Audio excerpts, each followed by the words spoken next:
South India shopping mall festive and wedding celebrations సరికొత్త designs తో అద్భుతమైన కలెక్షన్.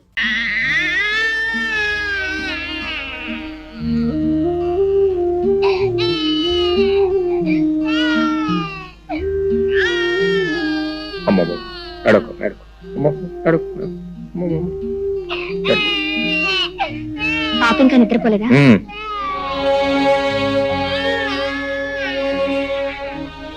నువ్వు భోజనం చేసావా? నా భోజన సంగతి నీకెందుకు? నువ్వు వెళ్ళి భోంచే. నాకు ఆకలిగా లేదు. నీ ఇష్టం.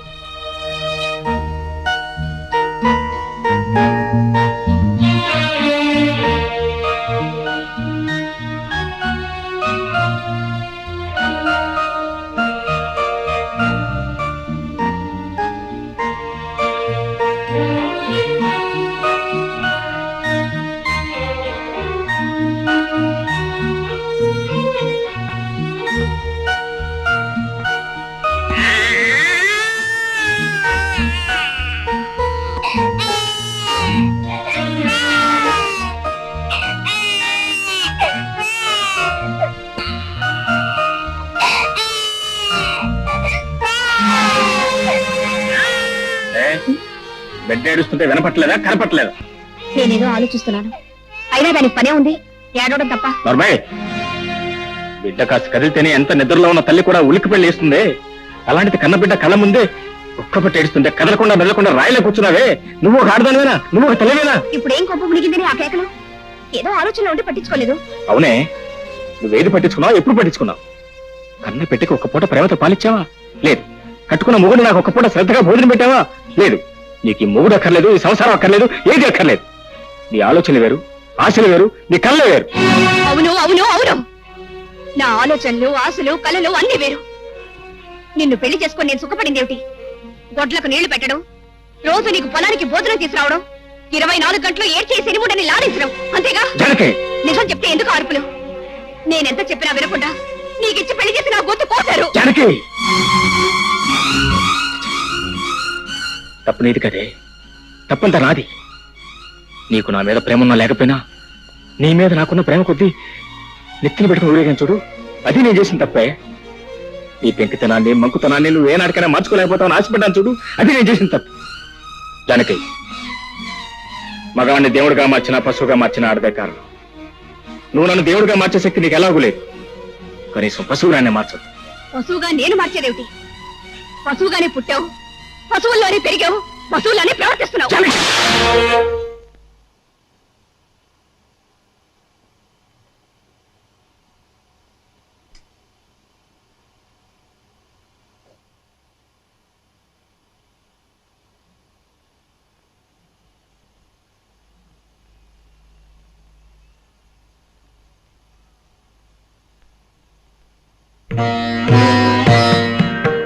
మనసులో ముడిపడకపోయిన తర్వాత నీ మెళ్ళో వేలాడుతున్న పసుపు తాడుకు 3 ముళ్ళున్నా ఒకటే, 30 ముళ్ళున్నా ఒకటే.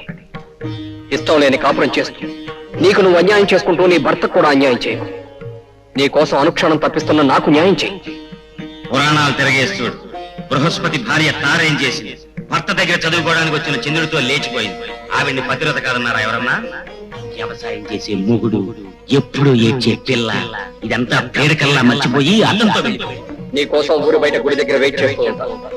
నువ్వు వస్తే ఇది నాకు శాశ్వతంగా దూరం అవుతుంది, రాకపోతే దానికి నేను శాశ్వతంగా సొంతం అయిపోతాను. బాగా ఆలోచించి నిర్ణయించు, బాగా ఆలోచించి నిర్ణయించు, బాగా ఆలోచించి నిర్ణయించు. నా కోసం వచ్చి, నా కోసం వచ్చి, నా కోసం వచ్చాయి.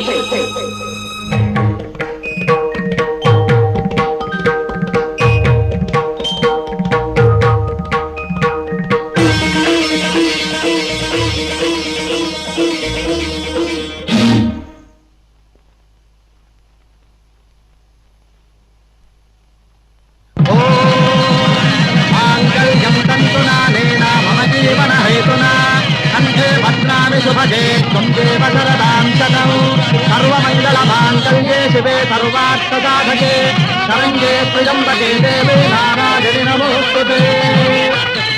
ओम वैश्वानराय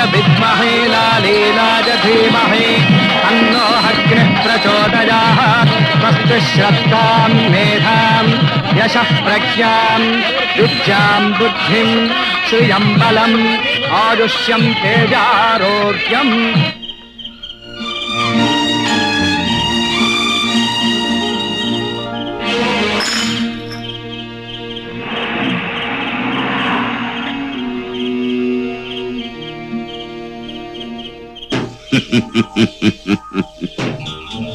ఒరేయ్ నరసింహం, నీ కూతురు నాకిచ్చి పెళ్లి చేయరా అంటే నా కూతురు జాతిరత్నము, నువ్వు గులకరాయివి, నన్ను హేళన చేస్తావా? అది కూడా నీ జాతిరత్నం ఇంకోటితో లేచిపోతోంది. తెల్లారేసరికి తెలుస్తుంది నీ కూతురు జాతి రత్నమో అసలు జాతి లేని రాయో. సర్వే జన సుఖినో భవంతు, సుఖినో భవంతు.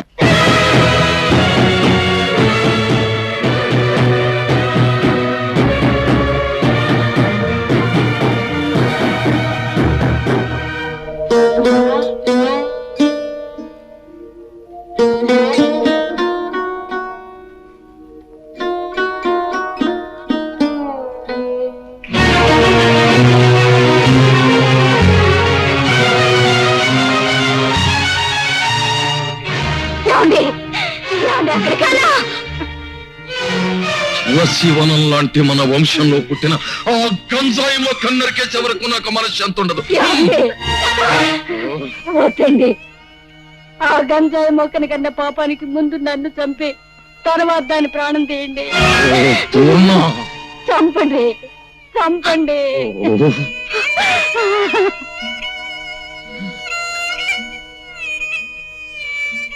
మీరు దేవుళ్ళ, మీకు రోజు మేము పూజలు పునస్కారాలు. ఆకలితో ఉన్నవాడికి అన్నం పెట్టి, అవసరాల్లో ఉన్న వాళ్ళని ఆదుకుని, కష్టాలలో ఉన్న వాళ్ళ కన్నీళ్లు తుడిస్తే మీరు ప్రసన్నులై మీ చల్లని దీవెనలు నాకు అందజేస్తారనే నమ్మకంతో బ్రతుకుతున్న మనిషిని నేను. నేను ఎప్పుడు ఎవరికి ఏ పాపం చేశానని ఇంత శిక్ష విధించారు? మీరు కరుణామయుల, కసాయి వాళ్ళ.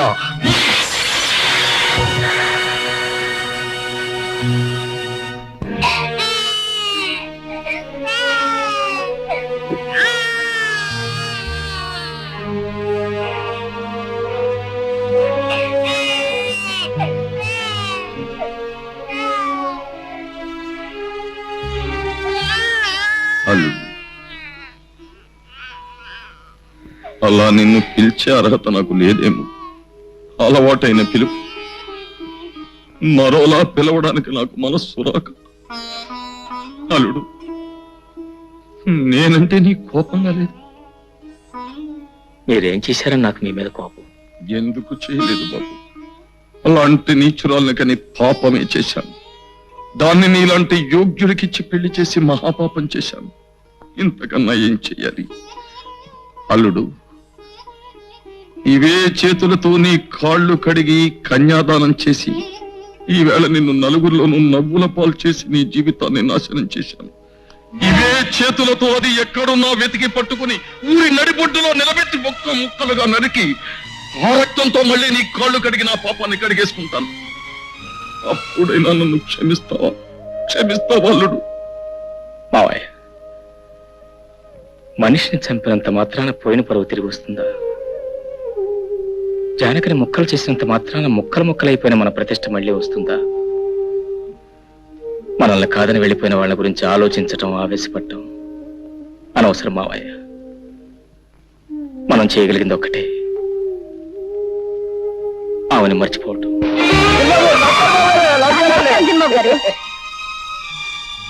రండి బాబు, కులాసేనా? బాబు గారు, అమ్మాయి గారు మాకు తెలియకుండా పెళ్లి ఇప్పుడు చేసుకున్నా బాబు. ఇంట్లోకి రాకుండానే ఏమిటా ప్రశ్నలు? ముందు సామాన్లు తీసుకెళ్ళి లోపల పెట్టు. బాబు. అమ్మగారిని మేడం మీద గదిలోకి తీసుకెళ్లి ఏం కావాలో దగ్గర ఉంచు. అట్టగే బాబు. వెళ్ళి జానకి. రండమ్మా, రండి. ఇదేనమ్మా మీ గది, రండి. వస్తాను, అవసరమైతే కేకేయండి. నా పేరు రావులమ్మ. అమ్మా, మీరేమనుకోకపోతే ఓ మాట అడుగుతాను. మీరు నరసయ్య గారి కూతురు జానకమ్మ కదూ? ఎప్పుడో చూశాను, సరిగా గుర్తుకు రావట్లేదు. వస్తాను. ఆ మధ్య మీకు పెళ్ళయిందన్నారు, ఇప్పుడు ఇలాగా? అయినా నాకెందుకులే అమ్మా, ఏదో మాట వరుసుకున్నాను. వస్తాను.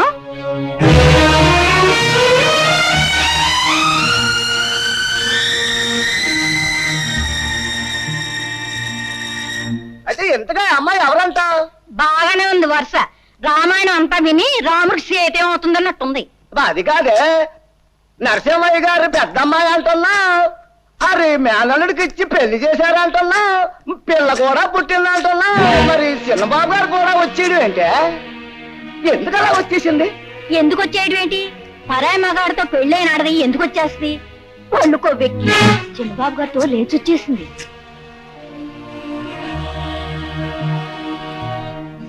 లేటు వెంకట్రావు గారి కుమారుడు రాంబాబు భార్య నరసింహం గారి కూతురు, అంటే నా కూతురు జానకి భర్తను వదిలి మురళి అనే వ్యక్తితో లేచిపోయినందున ఈ గ్రామ కట్టుబాటును అనుసరించి జానకిని గ్రామ బహిష్కారం చేయడమైనది. ఇక ముందు ఎప్పుడు గాని ఎవరు గాని జానకిని గ్రామ సరిహద్దులలోకి ప్రవేశించనీయరాదు.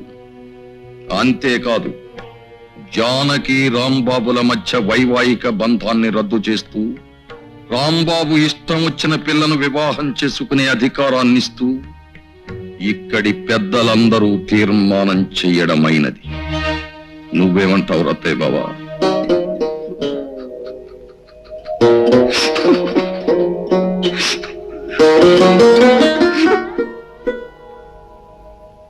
గురుగారు, నాకు చిన్న అనుమానం. అవకాశం ఇచ్చాను, అడుక్కో. జాతిరత్నం అంటే ఏమిటి గురుగారు? జాతిరత్నం అంటే కట్టుకున్న మొగుణ్ణి వదిలేసి పరాయి మొగాడితో లేచిపోయే కుల స్త్రీ. ఆవేశానికి ఇది సమయం కాదు. నా మాట విను.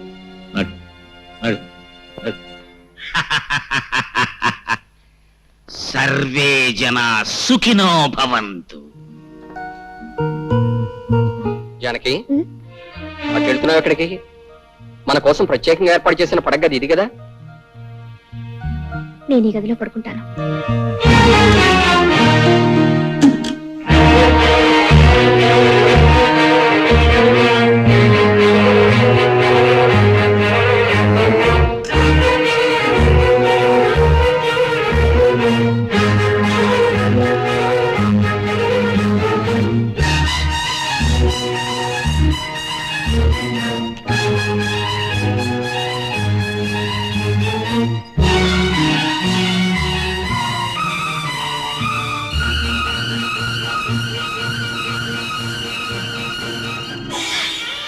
అయ్యా, పసుతాడంటే ఓ మగాడు తన పరువుని, ప్రతిష్టని, గౌరవాన్ని పసుతాడుగా మెడలో వేస్తున్నాను.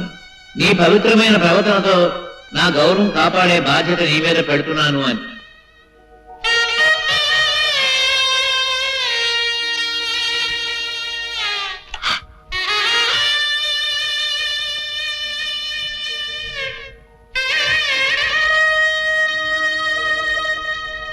యజమానస్య కుమార్యాః పైడిపాల గోత్రాయాః జానకమ్మదాయాః. సింహం, ఏమిట్రా ఇదంతా? నీకేమైనా పిచ్చి పట్టిందా? పదరా పోదాం. అంతలు నాకు కాదురా పిచ్చి, మీ అందరికీ పిచ్చి పట్టిందిరా. నా కూతురు నేటితో చచ్చిందంతో సమానం. కన్న తండ్రిగా నేను తర్పణాలు వదులుతున్నాను అంటే నాకు పిచ్చి అంటారేమిటి? మంత్రులు చదవండి మంత్రాలు. ప్రేతాయాః ప్రేతాశ్వసముచ్చర్పణదినాదాస్య ద్వాదశే హరే పిండే గణపార్వణే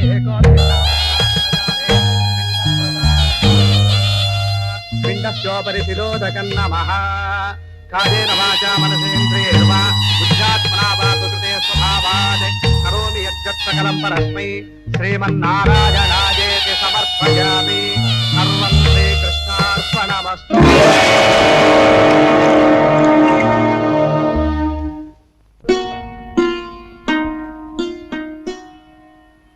పాపకు పాలు పట్టాను. నువ్వు అన్నం తిన్నావా బావా? అయితేరా తిందువు గాని. జ్యోతి, ఏం బావా? నీకు విషయం చెప్పాలి. ఏమిటది? రేపటి నుంచి నువ్వు ఇంటికి రావద్దు. అవును జ్యోతి, నువ్వు రోజు ఇంటికి వస్తున్నావు, నా బిడ్డకు తల్లి లేని లోటు తీరుస్తున్నావు. నిజానికి నీకు నేను ఎంతో రుణపడి ఉన్నాను. కానీ లోకులు వాళ్ళ నోళ్ళు ఊరుకు నిన్ను నన్ను కలిపి కట్టుకథలు అల్లుతారు. నాకు ఎలాగో తీరని నష్టం జరిగిపోయింది. తలెత్తుకోలేక సంఘంలో చేవచేవలా బ్రతుకుతున్నారు. నా వల్ల కానీ నా బిడ్డ వల్ల కానీ నీ బ్రతుకు ఎలాంటి కష్టం కలగకూడదు. నీ భవిష్యత్తుకి ఎలాంటి నష్టం జరగకూడదు. నీ పెళ్లికి ఎలాంటి అంతరాయం కలగకూడదు. అందుకే రేపటి నుంచి నువ్వు ఇంటికి రాకుండా ఉంటే మంచిది. నన్ను అర్థం చేసుకో. ఎందుకమ్మా ఏడుస్తావు? బావన్న దాంట్లో తప్పు ఉంది. నీ మంచి కోరే చెప్పాడు. ఆ పాపిస్ట్ చేసిన పని వల్ల మనందరం ఏడవలసి వచ్చింది. నేను వెళ్ళకపోతే బావ ఒకడు పాపను ఎలా చూసుకుంటాడు? దానికి ఏ టైంకి ఏం కావాలో అన్ని అమర్చి పెట్టగలరా? నిజమే, కానీ మనం ఏం చేయగలం? పసిబిడ్డ నువ్వు చూసుకోలేవు బాబు, నేను తీసుకెళ్తానంటే నా మాట విన్నాడా? ఇదంతా మన కర్మ. పూర్ణ,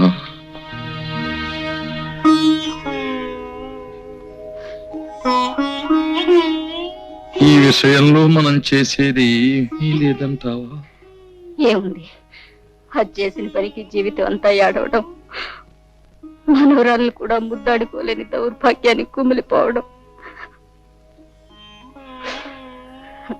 ఈ జరిగిన పొరపాటులు కొంత బాధ్యత నాది ఉంది పూర్ణ. మీ బాధ్యత? అవును,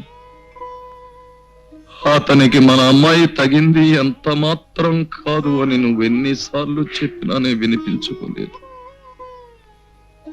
పెళ్ళయ్యాక దాని గుణం మార్చుకుంటుంది అని ఆశపడ్డానే కాని ఇలా మనకందరి గుండెల్లో చిచ్చు రగులుస్తుంది అనుకోలేదు. జరిగిన పొరపాటును దిద్దుకోవాలి. మన అల్లుడికి న్యాయం జరిగిపోయింది. అతనికి న్యాయం చెయ్యాలి. ఎలా? ఏం చేస్తారండి?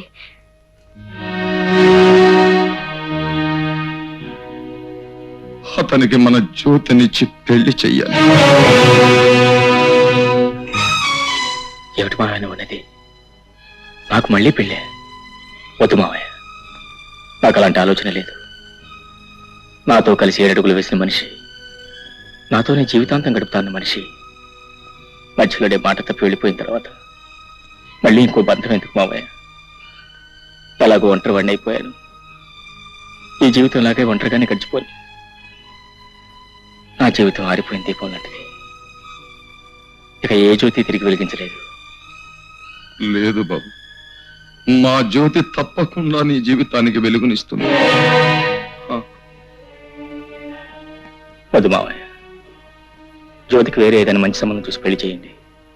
నా మాట వినండి. మా మాట కూడా కాస్త విను బాబు. కన్న పాపానికి నేను, కట్టుకున్న నేరానికి నువ్వు, తోడపుట్టిన దురదృష్టానికి దాని చెల్లెలు అందరం బాధపడుతున్నాం. అది గడప దాటిన క్షణం నుంచి నీ మావయ్య గాని నేను గాని కంటి నిండా నిద్రపోయావా, కడుపు నిండా తిండి తిన్నావా? ఒక్కళ్ళ మొహాల్లోనైనా కనీసం చిరునవ్వు కనిపించిందా? ఎవరికీ మనశ్శాంతి లేకుండా ఎంతకాలం ఇలా? అది పెట్టిన చిచ్చు కన్నీళ్లతో ఆరిపోయేది కాదు బాబు. నా మాట విను. నువ్వు మా జ్యోతిని పెళ్లి చేసుకుంటే దీనికో తల్లి దొరుకుతుంది, నాకు మనశ్శాంతి దక్కుతుంది. అల్లుడు, నువ్వెవరివో ఎక్కడ వాడివో అయితే ఇలా అడగడానికి నాకు నోరు వచ్చేదే కాదు. కానీ మేనల్లుడుగా రక్త సంబంధం ఉన్న మనిషిగా అడుగుతున్నా. కాదను. మావయ్య, నువ్వు చిన్నవాడివి, ప్రార్థించకూడదు. నేను పెద్దవాడిని, ప్రాధేయపడకూడదు. కానీ ఇప్పుడు ఆ రెండు చేస్తున్నాను. ఇవి చేతులు కావలుడు. మావయ్య, అలాగే మీ ఇష్టం వచ్చినట్టు కానివ్వండి.